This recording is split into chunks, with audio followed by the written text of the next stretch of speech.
Schedule 7। Schedule 7 में है बेटा लिस्ट। क्या है बेटा? लिस्ट। तो यहां पर 3 तरीके की लिस्ट देखने के लिए मिलती है, एक है यूनियन लिस्ट, एक है स्टेट लिस्ट और एक है बच्चे कंकरेंट लिस्ट। अच्छा, आपसे कोई बोले कि सर यूनियन लिस्ट जो है, तो बेटा यूनियन लिस्ट में सर पास्ट में कितने सब्जेक्ट थे, पास्ट में कितने सब्जेक्ट थे, तो आप कहोगे सर 97। और बेटा प्रेजेंट में कितने सब्जेक्ट हैं, आप बोलोगे 100। सेम स्टेट में बेटा पास्ट और प्रेजेंट की देखते हैं, सर पास्ट में कितने सब्जेक्ट थे, सर इसमें पास्ट में 66 थे और बेटा प्रेजेंट में कितने सब्जेक्ट है, सर इसमें 61। कंकरेंट लिस्ट में देखो बेटा, यहां पर देखो पास्ट में कितने सब्जेक्ट थे और प्रेजेंट में, सर पास्ट में थे इसमें 47 और अब जो कॉन्स्टिट्यूशन में इसमें सब्जेक्ट दिए गए हैं वो है बेटा 52। अब आप कहोगे सर ये सब्जेक्ट क्या है, बेटा एक्चुअल में क्या है, यूनियन लिस्ट। ये जो लिस्ट है ना, इस लिस्ट के थ्रू सेंट्रल गवर्नमेंट क्या बनाती है, लॉ बनाती है। किसके लिए लॉ बनाएगी सर, पूरे यूनियन के लिए, पूरे सेंट्रल के लिए, पूरे भारत के लिए। स्टेट लिस्ट में किसके लिए सब्जेक्ट बनेंगे, कौन सब्जेक्ट बना सकती है, कौन गवर्नमेंट के सब्जेक्ट बना सकती है भाई, यूनियन लिस्ट में तो सेंट्रल गवर्नमेंट सब्जेक्ट बना सकती है।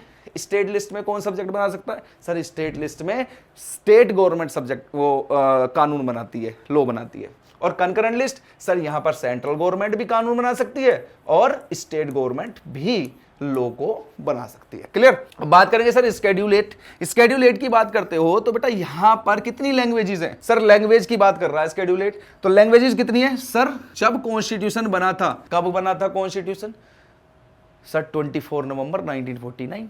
कब एक्सेप्ट हुआ, 26 नवंबर 1949। फर्स्ट रिपब्लिक डे कब बना, 26 जनवरी 1950।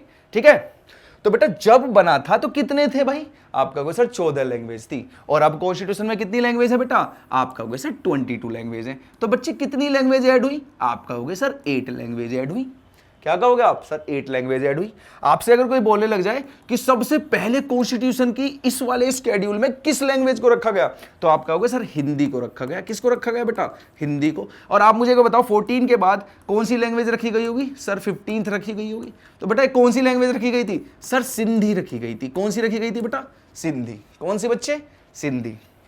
ठीक है, और फिर बेटा आप देखोगे 16th 17th और 18th, ये कौन कौन सी लैंग्वेज थी, आप कहोगे सर एक तो थी मणिपुरी, एक थी सर कोंकणी, एक तो थी कोंकणी और एक थी बेटा नेपाली, एक थी नेपाली। उसके बाद कौन सी लैंग्वेज आई सर, 19th आई होगी, 20th आई होगी, 21st आई होगी और 22nd आई होगी। तो बेटा कौन कौन सी आई थी, सर आई थी बोडो आई थी, डोंगरी आई थी, मैथिली आई थी और बेटा कौन सी आई थी, और संथाली आई थी।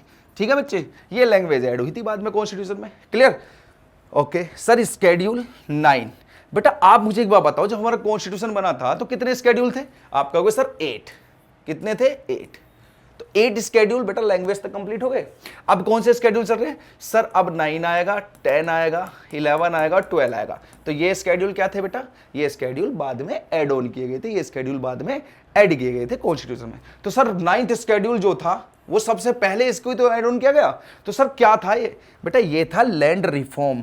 लैंड रिफॉर्म का मतलब जितने भी जमींदारी प्रथा थी वो सारी खत्म की गई, लैंड को दोबारा से रिफॉर्म किया गया। बोला गया कि कोई भी ऐसा ना हो कि एक ही व्यक्ति के पास बहुत सारी जमीन और किसी व्यक्ति के पास थोड़ी सी भी जमीन ना हो, तो उसमें लैंड को रिफॉर्म किया गया।